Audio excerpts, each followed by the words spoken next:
Hello guys, Luke here, and welcome back to Lukewarm Cup of Coffee. Yes, the Nintendo Gamecube. Nintendo saw this console as a bit of a failure, but since its release it has gained a bit of a cult following, I guess. Its library of games has some of the best in the business. The controller is considered one of the best controllers in the world, and the toyish cube-like design has captured the hearts of many gamers. Now, I bought my first Gamecube all the way back in 2004. It did release in 2002, but I was a bit late to the Gamecube generation, to the 6th generation. I ended up picking a Platinum Gamecube for myself, and the first 3 games I got were Super Mario Sunshine, Zelda the Wind Waker, and Pokemon Colosseum. And we can all agree those are 3 banging games to start off playing the Gamecube with. But for today, I'm not going to get too much into the history of the Gamecube itself. Maybe that can be for a future video. There are plenty of videos like that out there. It's actually a form of YouTube content I like to watch too, is retrospectives on consoles and certain games. But today I thought I'd go through my Gamecube collection in total, basically go through everything that I have for the Gamecube. I have quite a bit, as you can see behind me. I also yesterday went to a retro store near me, about 20 minutes drive away, and picked up 13 more titles for the Gamecube. I'm not necessarily going for the full Gamecube library. I currently have before these 13, I had about 127 titles for the Gamecube. But since I spent quite a lot on these 13 games, I thought I'd make a video, try and make eventually a bit of money back when I eventually get monetized, of course. And yeah, just take you through my collection, take you through my top 10 most expensive games as well. And of course, showcase all the additional things that I have for the Gamecube. All right, guys, this is not one of the 13 games. This is one that I picked up recently as part of a garage sale deal. This is one I've got to replace the case on. It's got a bit of a broken bit of plastic in the cover here. But I'm showing it because from the store yesterday, I picked up the other 2 Super Monkey Ball games, Super Monkey Ball 1 and 2. So I have this set of 3 now. Super Monkey Ball Adventure 1 and 2. Next up, the store happened to have all the Beautiful Joe games for the Gamecube. So I also picked all of them up, Beautiful Joe 1, 2, and Red Hot Rumble. And I didn't know before buying this set of 3 that Beautiful Joe 1 actually has cover variants. So it actually comes in either a purple, like reddish color, or it comes in a yellow cover as well. So really, if you're going for the full Gamecube set, I would probably count getting both covers as being complete. Next up, we have Lost Kingdoms 1 and 2. They happen to have both of these as well. 2 games that I haven't even heard of much before. I've heard of them, but never seen gameplay. I've never played them myself, so thought I'd pick these up and give them a try eventually when I have the time. Another one that I picked up yesterday was Billy Hatcher and the Giant Egg. I've seen gameplay of this game before. It's not one that I'm really looking to play myself, but I thought I'd pick it up because it really is a special game. It is only for the Gamecube. It's only ever been on the Gamecube. It's never been re-released. So this is currently still the only way you can play this game. So I like to kind of add those sorts of games to my collection too, ones that you can't really play anywhere else. Next up, we have Defender and King Kong. Not much to mention really here. These are cross-platform generation games. They were released on the other consoles, PS2 and Xbox, of the 6th generation, so they're not that interesting to mention here, but I picked them up as well. They're fairly cheap. I think I only paid around $20, $25 for each of these. Next up, we have Battalion Wars. If you've ever heard of Advance Wars 1 and 2 for the Game Boy Advance, which I've actually played extensively, this is basically the console version of that game. Gameplay is very similar. I even think it's the same company that makes it. Advance Wars makes this as well. So basically, if you like Advance Wars, you'll like this as well. Basically the same game, just with console-grade graphics instead of mobile graphics. Next up here, we have Phantasy Star Online Episode 3. I already had Episode 1 and 2 in my collection, so I thought I'd go ahead and pick up 3 as well. And last but not least, we have Kirby Air Ride, finally adding this grail to my collection. I'd say it's a grail. Well, a couple of years ago, it wasn't that expensive, but recently it's been climbing in price, and it's a really clean copy I picked up recently. It's an OzPAL as well, just makes it a cherry on top. Of course, I'm happy with the UK PAL as well, but if it happens to be OzPAL, even better. So it's got all the marketing material here, manual and the disc, and it's all immaculate. I think I paid around 300 Australian dollars for this, but considering you can get not as nice a copy as this for like 400, that was why it was such a good deal. I didn't mind spending 300 on this copy. It is one of the cleanest copies of Kirby Air Ride I've ever seen. And with the pending release of the new Kirby Air Riders game for Switch 2 and Switch 1, I figured this might go up in price again, so I thought I'd better grab a copy while I still can. Alrighty, now that we are in selfie stick mode, we're going to go through my Gamecube items in the collection room. I'm just going to touch a little bit on some of them though, because some of them I did touch base with them more in detail in the room tour that I did a while ago. If you want to see that video, I'll put a link to it into the video description. I'm just showing a thumbnail of it here, but the link will be in the description down below if you want to check that out. All right, so I guess I'll start with where I play most of my retro games. As you can see here, as I've shown in the room tour, these are about 6 or so consoles that I play regularly when I want to play retro games. I also play modern games as well. Most of that will be done on PC though. I don't really play modern console games anymore. I play a lot of retro ones. But anyway, we have here my black PAL Gamecube console here. This just started as a loose console picked up secondhand, but I did acquire a black box recently from a garage sale. If you had seen that video, I'll link that in the description as well. I'm waiting on inserts for that, by the way, so I can make it a CRB console. But anyway, this is the GameCube that I actually play. I play with a Wavebird. The Wavebird is also loose. I don't have a box for that. I have it hooked up via a GC Video HDMI adapter.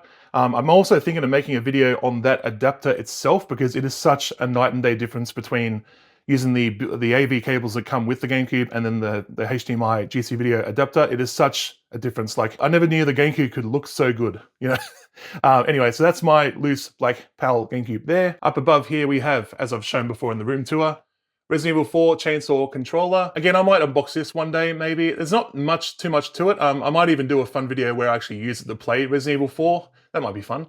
You can actually, it's got all the buttons like a normal GameCube controller does, so you can actually use it to play any game. As I said, I've got just a loose, just black box. There's nothing in it. It's just an empty GameCube PAL box, but I have got inserts coming on the way in the mail. This Platinum GameCube here is actually a CRB one. I bought this from a store. This is complete. It's got the inserts, it's got the controllers, original cables, everything. I kind of just, it's not the most perfect box. It's got obviously some wear, as you can see right there, but it is a very good condition one. So I kind of just leave that up there just for display. Now coming over to my handhelds cabinet, I keep renaming this cabinet all sorts of different names because I don't know, it's sort of a mishmash of stuff, to be honest. It's got like a Japanese 64 here, Japanese 64 games. I've got just a black Wii sitting there. This is just a Platinum Japanese console. It's actually, the DVD drive doesn't work, and you can see the front's all yellow. It's because I've used this as a spare parts console, so I often just take parts off better GameCubes, like this one, to make my PAL ones look better. But I am planning to maybe one day put a mod chip in this because then you don't need to worry about the dead DVD drive. You can just use a mod chip to launch games off it. I might do that soon. But up above here, we have Dance Dance Mario Mix. That's also CRB, so that has the mat, the game, and the box. It doesn't sit well up here. This is where the lights connect into this cabinet. I've got the lights turned off at the moment, so it doesn't really sit well. I'm thinking of getting like a board, putting a board over the top here to have stuff sit better on top. So it sort of just sits precariously on top of the devices up there. So I'll just quickly go over these controllers here, guys. Again, I've gone through this in my room tour video, but I have here a PAL Spice Orange box controller. All the other controllers below it, though, are Japanese. You can see how they're a bit thinner boxes. So we've got a boxed Wavebird here. That is basically brand new condition. A black one, of course. We have the teal. The box isn't the best box for the teal, but it's very hard to find a good box online for the teal controller. We have a Platinum controller, a white controller, which is Japanese only release. And then we have finally the Indigo controller. Now again, I might swap this out one day. It's not the best box either, but I am trying to go for basically all the controller variants, although there are some very expensive, very rare controllers. I'll put them up on screen actually. There's a special Mega Man controller and there is a SpongeBob controller. You can buy them. There are listings on eBay, but they are very expensive or very hard to get complete. There is also two more Wavebirds. There is the Club Nintendo Wavebird controller and there is the Char Gundam Wavebird controller as well, which is like 4,000 Australian dollars when complete, or even sometimes loose. Like loose ones go for over $3,000. Next up, we have my GameCube kiosk. Now, I don't know if I told this story already on the channel, but this is a countertop variant. So this actually didn't come with legs. Don't mind the car tire there. It's just a spare wheel from one of my cars. But this is a set of sit-stand desk legs that I've attached to the kiosk because again, this is a countertop variant. They're actually much more rarer than the floor standing variants. I didn't know that before buying it, but this is a mid-2002 kiosk. I know it's mid-2002 because Super Mario Sunshine had released. That released halfway through 2002. And then these games here all say coming out November. So they had not launched in 2002 yet. So this puts it around the sort of September, maybe October timeline. It did come complete. It came with the two Indigo controllers. It came with the Indigo console. The only thing it doesn't have is the key that comes for the lock. So this is permanently in locked mode, but luckily this wasn't closed when it was locked. But it does mean it sort of sits on top of the locking mechanism and the button doesn't quite line up, as you can see. If it was flush, the button would line up with the hole. It doesn't line up. One day I'm thinking of trying to get this lock in an unlocked state. I might just try and pick it or something, I don't know. I also want to grab the GameCube out of there at some point to either mod chip it or just like, I don't know, put another GameCube in it, because then it makes it a lot easier to go through your games. You don't have to bother changing out the discs. Then I don't mind if this just stays down. Obviously I need to open this to put discs in it at the moment, which is why I don't use it too much. I don't like to actually put my discs in GameCubes. I prefer to just acquire the games.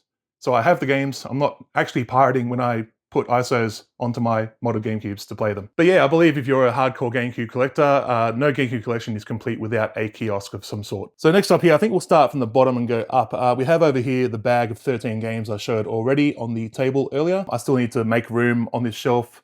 This is sorted alphabetically, so I'll have to add them in. Anyway, we'll start from down here. So I was in Japan earlier this year in March, so March 2025. Picked up a few things like a boxed broadband adapter. I haven't actually used it yet. I am planning to put in one of my GameCube consoles soon, so we can play like Mario Kart Double Dash over LAN or something like that. I have here Metroid Prime Dual. Basically goes where the normal Nintendo GameCube Dual is on top of a GameCube console. I bought this just on its own. I am planning to make my own Metroid Prime console, like CRB boxed console one day.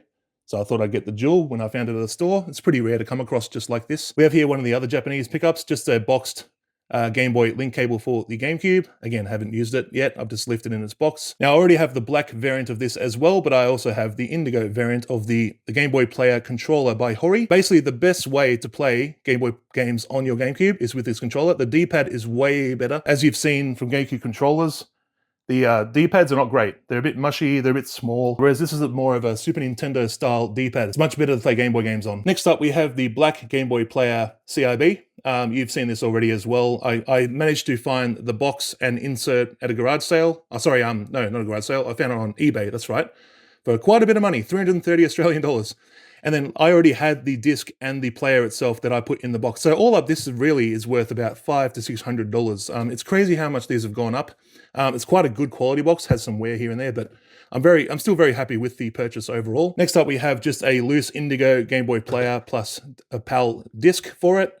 This is all, I just don't have the box. I might one day look at getting a box for this as well. Next up, we have the boxed ASCII keyboard controller for the GameCube. Now, this only launched in Japan, although it is, because it's a peripheral for the GameCube, it works on any format GameCube, so you can plug it into a PAL GameCube and use it. However, as you can see down here on the box, it does say Phantasy Star Online there. The keyboard component of this controller is just for that game. You can actually type in chat to other people that are playing the game. Even though the online portion of this game is shut down now, there are community servers out there. My dream is to one day use the broadband adapter on a GameCube to get connected to the internet, then join a community server for Phantasy Star Online, actually chat to people. I think that'd also be a cool video, actually. Just playing some Phantasy Star Online, like one of the only online experiences you can get for the GameCube. I actually picked this up for a bargain. I paid 250 Australian dollars for this controller in this condition. The box isn't perfect. It's got it's got like a ridge here, like it needs to be flattened.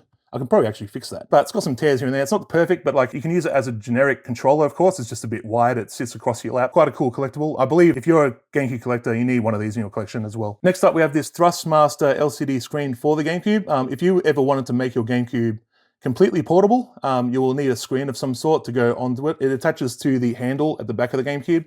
Now this screen, I haven't used it much. The color on it's kind of gone. It doesn't really do color much anymore. It does like sepia tone, so it's basically it works, just doesn't do color. And the speakers work and everything. It's just, yeah, it's not fun to use. This is the Thrustmaster one, of course. The one I was trying to buy online when I was looking for a screen was the Intech branded one. That is the one that everyone says to get, but there was just no listings, or if there was one, it was just way too expensive. So I ended up getting this Thrustmaster one for a couple of $100, but yeah, it's in poor condition, so I basically don't use it. I'm looking to replace this one day. So next up, we have some more box controllers, special edition ones. These are Club Nintendo controllers. If you haven't heard of Club Nintendo rewards program before, back in the early 2000s, if you bought a Nintendo product, you go to the My Nintendo or Club Nintendo website and you can register your item with the receipt to gain Nintendo points. As you amass points on the Nintendo program, you then could redeem the points for prizes. And these 4 controllers are some of the prizes you could redeem. So these actually go for quite a bit of money in good condition these days, because these were never on a shelf at a store that you could actually buy. You had to redeem points online from Nintendo directly, and then they would ship it out to you. Especially the Wario one. I'm a big Wario guy. When I play Mario Party, Mario Kart, Mario Golf, any of the Mario Party games, I always go Wario. It's my favorite character. I had to make sure I got this thing like fantastic condition. As you can see, it's like in brand new condition. I don't know if it's ever been used. It's been opened, of course. This is like one of my grails personally for the GameCube, and you can see the little Club Nintendo icon there. I haven't got the full set. Obviously, I mentioned before how there is a Club Nintendo Wavebird. So it's basically this wired one, just in a Wavebird form. Again, quite expensive. I think it goes anywhere from $1,000 to $2,000. The Mario and Luigi ones aren't that expensive. You can get these for around $200 to $400. It depends greatly on condition, of course. If they're in really good nick, Mine are in okay condition. They're probably worth about 300-ish, but they can definitely go up to 400, maybe even 500 in like perfect condition, like brand new condition. And then we have the games, guys. So as I said before, I have about 127 titles. So we're just going to put a pause on the games collection for a bit. We're going to jump up to the 2 consoles that I've got on top of this bookshelf, and we're going to come back to my 10 most valuable / rare games of my collection. So up here we have a complete in-box Spice Orange GameCube, complete with Game Boy Player and disc as well. It's obviously a Japanese variant. You can't get these in PAL. They only come in Japanese. So I am looking to mod chip this console eventually. The only thing it doesn't have actually complete is the 251 block memory card. That doesn't have it in here. So really it's not really CRB unless you add that. The box isn't in great condition either. It's got a lot of scrapes in it, a lot of wear, especially on the edges and corners. So in the future, if I find a better one online or something, I may swap it out for a better quality one. And then of course, here we have my, probably the most valuable thing in my whole collection is the Char customized box Nintendo GameCube. It's got Char Aznable on the front there. That's the figure there, the Gundam character. Personally, I'm not into Gundam, so I've never really watched the show or followed the manga or anime, whatever. I'm not into it. I just like GameCubes, and this is one of the coolest GameCubes in my opinion. I got this from Japan back in March. I may as well reveal it to you guys. I spent 1,500 Australian dollars to get it. I bought it from a small little game shop called Makoya in Osaka. If you want to check them out, you might be able to check them out online, I'm not sure, but I ended up buying this from there. Now, it's not brand new or anything. I've just kept the plastic around the console to sort of protect the corners a little bit. It's not perfect. Obviously, there's a bit of wear on the corners and edges, but overall, it's a pretty nice condition one. Now, these can go from anywhere from to like, 2,200 Australian to 3,000 Australian in this condition. So I've gone ahead and turned this around, guys, so you can see why this is such a cool console. It actually comes with the Char figurine there, and this is the only way you can get this figurine. So back in the day when this launched in 2004, a lot of Gundam fans would buy this GameCube, take the figurine out, and then sell the GameCube without the figurine onto someone else. So when I was in Japan, I would actually find a lot of these Char GameCube sets, but a lot of them were missing the figurine. So it was amazing to find one still with the figurine intact. The figurine is also sealed as well. So when you do open this, I might do this in its own video, guys, like to unbox the Char GameCube, but the character is actually sealed in its own box inside as well. It just has a little window here so you can see it. Obviously, you have the beautiful warm red GameCube color scheme with a black faceplate. Most GameCubes come with like a beige or white front ports plate, but this has a black one. You have the Game Boy Player and disc as well. All right, so that's my entire GameCube collection in a nutshell. I'm now going to go through and pull out the 10 most valuable / rare games of my collection and show them off, just like I did with my Wii U video. If you hadn't seen my Wii U video yet as well, this is the video you can go and watch. I'll link that in the description as well. Again, this link isn't clickable. I've just got it on screen, but you can go down in the description and find that video as well. All right, guys, I couldn't just pick 10 games. I ended up upgrading it to 12 titles instead. I just couldn't leave some of these out, so I ended up upgrading to 12. There's just so many bangers on the GameCube, it's hard to ignore some of them. So in no particular order, I guess it's in alphabetical, but we'll start from the top here. We got Chibi Robo. Of course, one of the most rarest titles, both in PAL and NTSC. I paid about $660 for this title. It goes anywhere from around 600 to 800 depending on condition. Next up we have a bit of a rarer title. It's not a great game to play, it's just rare. Doshin the Giant. This was actually meant to be a Nintendo 64 game, but it ended up being delayed so much that it went to the GameCube. It actually still looks like, if you have seen gameplay or played this game, it looks like a Nintendo 64 game. So it's, again, not a great game to play. It's hard to get over those old 64 style graphics, but it's just a rare title in PAL, so decided to get that anyway. Next up we have Fire Emblem Path of Radiance, one of the grails for the GameCube collection. Any GameCube collection should have this game. It is also a great game. This game can go anywhere between like $400 and $600 depending on condition. Oh, I forgot to mention Doshin the Giant. I paid around $150 for that title. So, and it goes around between $100 and $200. Next up we have Ikaruga. It's sort of a mech game. I haven't actually played it. I'm not really into mech type games where you play as mechs that battle other mechs.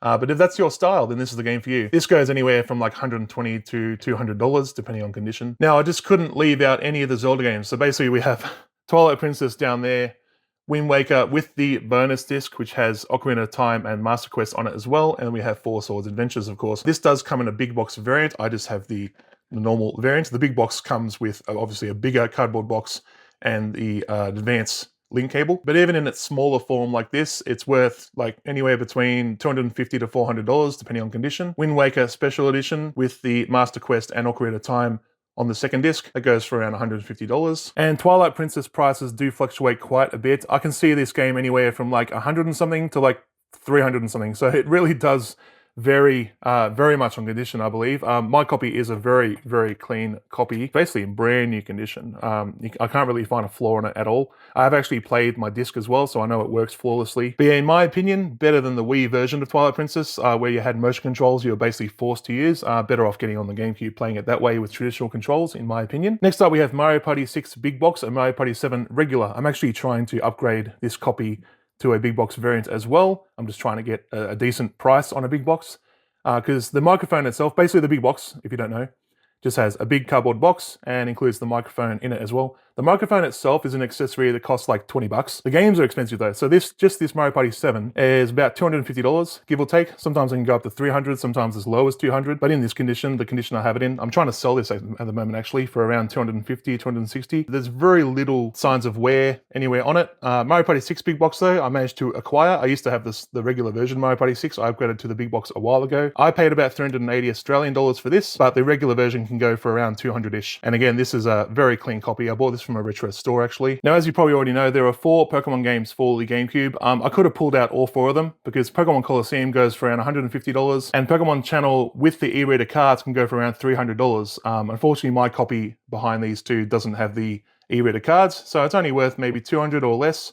But that's definitely a game I could have put out here as well. It's more expensive than some of these games, like it's more expensive than the Zelda Limited Edition or Ikaruga or Doshin, but there, I couldn't pull out 20 games. I thought 12 would be enough. Anyway, Pokemon Box goes anywhere from like 300 to 500, again, depending on condition. This is just the regular version. It also comes in a big box variant as well. Pokemon XD, I've got probably one of the cleanest copies that I've ever seen of this. It's OzPal as well, which just, again, cherry on top of its OzPal for Australian collectors. And again, one of the cleanest copies I've ever seen. I had to get this. I think I paid around $450 for this copy. Copies this clean were going for around 600. So I managed to snag this for $450, which was not a bad deal after all. These still go for around $500-ish in this condition. And last but definitely not least, we have actually a Dreamcast game, Skies of Arcadia Legends. This actually launched on the Dreamcast originally and then got ported over to the GameCube. It's also a fantastic RPG type game, similar to Fire Emblem, and I highly recommend this to play. Maybe not to buy, it's kind of expensive. I think I paid around $400 for this game, or $350. It's really expensive. It's a sad thing because a lot of Sega's games for the GameCube, so you can see how Sega made this game. A lot of Dreamcast titles are great on the GameCube. Anyway, that's my 12 most valuable games for the GameCube collection so far. Obviously, I've still got more to add to it. There's a game I'll show on screen here quickly. I've got Frogger Beyond, so that's a game I'm looking to get soon. That goes for around 600 Australian dollars. And there's also Gotcha Force, which goes for around 400 Australian dollars as well. Very expensive, hard to find in good condition. And when you find in good condition, it's very expensive. All right, guys, that's going to do it for today's video on my GameCube collection so far. So I will do updates when I get any substantial additions to the GameCube library that I have already right now. I may even do some unboxing videos on, say, the Char GameCube console up there. But at the moment, I'm just trying to add to it, of course. The GameCube, you can never go wrong with adding more GameCube to your collection. It's just a great console to play, and also it just looks great. Again, the toyish design, the cube design, a lot of people concur with me as well that it's a timeless design for a console, just a colorful box in the end. But anyway, I'm gonna finish my coffee. This has been Lukewarm Cup of Coffee. I hope you did enjoy. If you did, leave a like down below, subscribe on content like this, and I'll see you guys around the channel. All right, have a good one.